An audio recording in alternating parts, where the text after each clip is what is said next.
আর এক বোন বলেছেন, প্রশ্ন করেছেন, হিল্লা বিবাহ কি? আমাদের দেশে হিল্লা বিবাহের প্রথা চালু আছে, তা কি ইসলাম সমর্থন করে? রাগের মাথায় 3 তালাক দিয়ে দিলে পুনরায় বিবাহ করা যাবে কিনা জানতে চাই। এটাও সুন্দর প্রশ্ন। হিল্লা বিবাহ এটি ইসলামের দৃষ্টিতে আদৌ জায়েজ নাই, একেবারেই হারাম, একেবারেই হারাম। তালাকের বিষয়টা, হিল্লা প্রশ্ন আসে তালাকের পরে, তাই না? সেজন্য তালাকের কথাটা আগে বলে নেই। ইসলাম কিন্তু তালাক চায় না।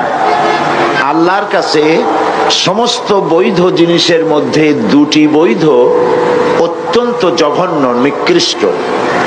একটি হচ্ছে ভিক্ষাবৃত্তি, আরেকটি হচ্ছে তালাক। আল্লাহ পাক আদৌ পছন্দ করেন না।